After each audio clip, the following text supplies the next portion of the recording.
आचार्य श्री सुनील सागर जी महाराज सत्संग के चातुर्मास शुरू होने के कुछ दिनों बाद से ही एक बंदर लगभग रोज आचार्य श्री के दर्शन और वात्सल्य को पाने आता है।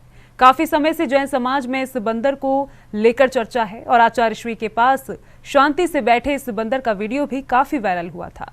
विगत दिन जब आचार्य श्री का समव शरण लगा था तो यही बंदर आया और आचार्य श्री के आसन के ऊपर विराजमान तीर्थंकर भगवान की प्रतिमा के बगल में बैठ प्रवचन सुनने लगा। आचार्य श्री भी मंद मंद मुस्कुराते बोले, बैठे रहने दो, भगवान की भक्ति करने आया है। और इसके साथ ही बंदरों की भक्ति के बारे में और भी वाक्यांश आचार्य श्री ने सुनाए।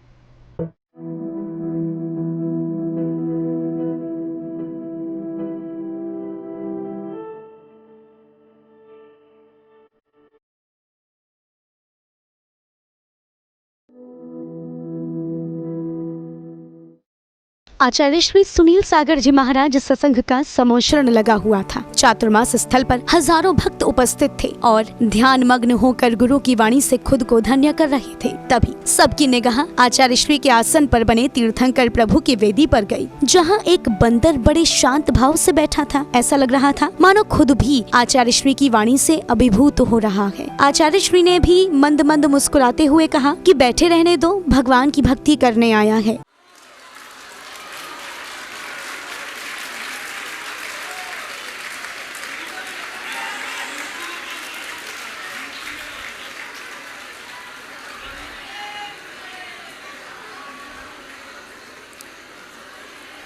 कुछ मत करो, देखो अपने पुरखों की से इतना भी मतलब। डार्विन ने कहा मनुष्यों का पूर्वज है बंदर, इतना समझदार है, भगवान की भक्ति करने दो।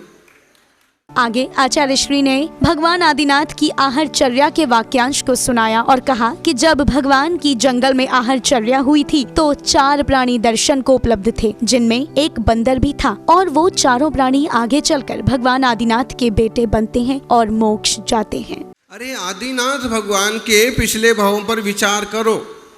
जब वज्र जंग की पर्याय में मुनिराज को जंगल में आहार देते हैं, तब 4 प्राणी आहार देने के लिए, आहार देखने के लिए उपस्थित होते हैं। उसमें एक बंदर भी होता है।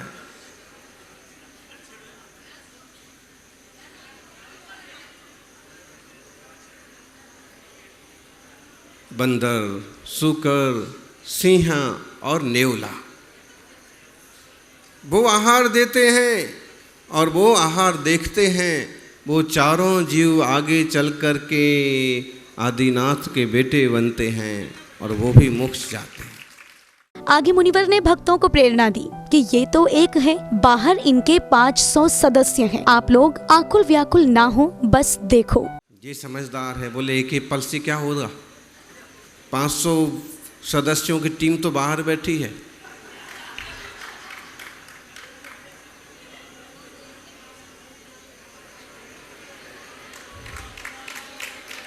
पर्यायगत योग्यता, त्रियंश पर्याय के सुख, त्रियंश पर्याय के दुख।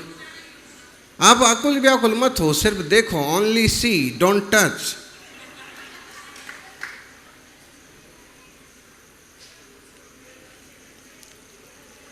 आज आप इंसान के रूप में हैं, इसलिए पशु को, बंदर को देख करके विचार कर रहे हैं। क्या ये जीव बंदर की पर्याय में नहीं गया होगा?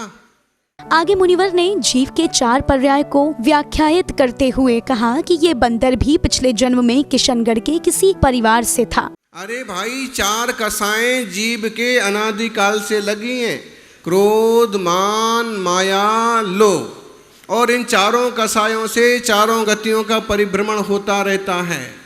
और इन गति के परिभ्रमण होते में जो व्यक्ति बहुत क्रोध करता है वो नरक का पात्र बनता है।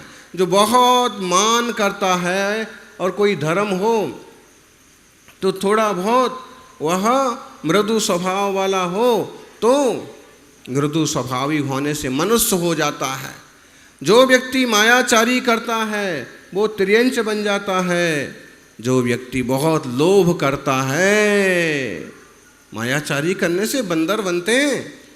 आप उसको डंडा लेके भगाने लगे, अगर अवधि ज्ञानी मुनिराज होते तो बताते कि यह बंदर पिछले जन्म में इसी किशनगढ़ के वैद परिवार में,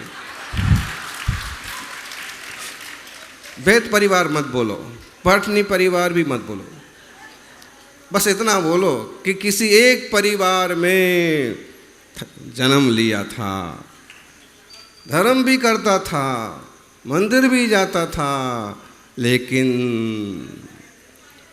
थोड़ी थोड़ी मायाचारी जब कर रहा था तभी आयु का बंध हो गया और बंदर बन करके आज यहाँ उपस्थित है। आचार्य श्री बोले कि देखो इनके मुंह, नाक, कान सब हमारे जैसे हैं, बस बोल नहीं सकते कि यहाँ क्यों आए हैं। आँख, कान, नाक, मुंह, हाथ, पांव सब हमारे ही जैसे हैं, बल्कि गोरापन देखो तो अपन में से कई से ज़्यादा है उसका गोरापन भी। फिर लेकिन क्या करें, तिरंज से परे आए हैं, बोलते तो हैं लेकिन ये नहीं कह सकते कि मैं क्यों आया हूँ। बस हूँ अपने दांत दिखाएंगे और थोड़ा सा आवाज़ निकालेंगे। क्या करें, मुख की रचना ऐसी है कि वो अक्षर नहीं बोल सकते। अपने में भी तो देख लो, अपने यहाँ एक दिन एक युवक आया, बोले बोल नहीं पाता, बोलता है तो वे कुछ भी बोलता है, आवाज़ अक्षर नहीं निकलते। हमारा सौभाग्य है कि इंसान की पर्याय है और ऐसा मुख है, ऐसी जीव है कि हम चाहें तो भगवान की पूजा कर सकते हैं, भक्ति गा सकते हैं, भजन कर सकते हैं। वो चाहे तो मुझे समझ है, त्रियंच को भी बहुत समझ होती है। और आचार्य श्री गुरुवर ने विभिन्न उदाहरणों से स्पष्ट कर दिया कि ये पशु मनुष्य पर्याय का ही अंग है, बस थोड़ा भिन्न होने के कारण बोल नहीं पाता। और ये मूक बंदर भी पूरे प्रवचन के दौरान बैठे गुरुवर की वाणी का आनंद लेता दिखा। जन फोकस के लिए किशनगढ़ राजस्थान से ब्यूरो रिपोर्ट।